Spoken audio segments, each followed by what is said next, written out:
We have the great asset, retired Detective Russ Grant.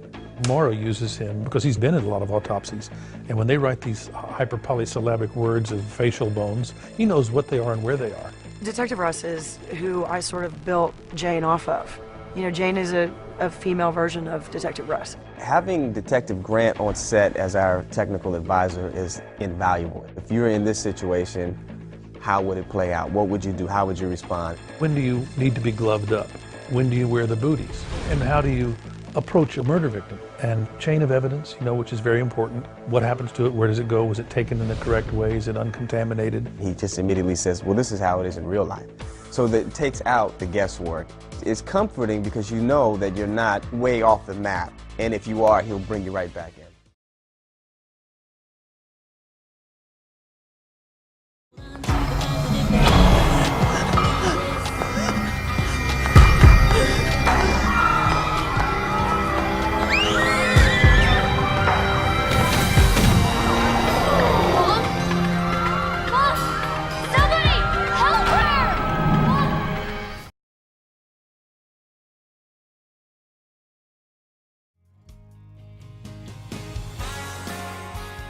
Let's follow this blood trail. It's very important to me, as I keep saying, to get it right. Detective Russ is always there when we're shooting the crime scenes, and I want it to look like an actual crime scene, and I want it to reflect whatever has happened.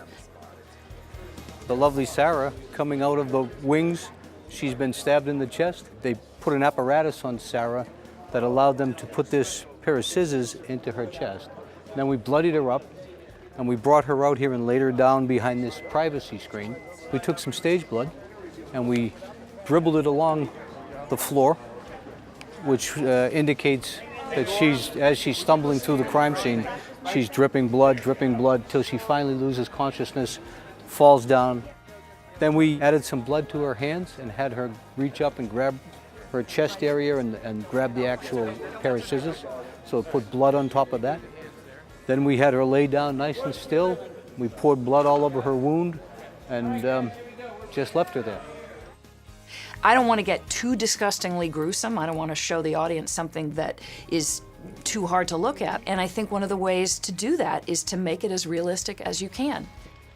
Oh man, those are ugly ass feet. Was she biting them?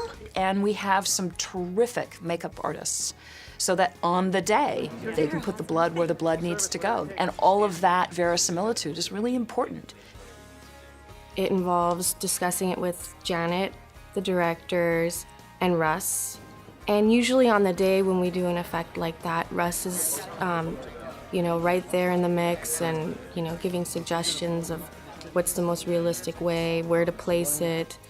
Sometimes he acts it out to make sure everything falls as far as placement for me, for my job. Sorry, I thought I was doing a good job working at 2 days a week. That looks great. Wow.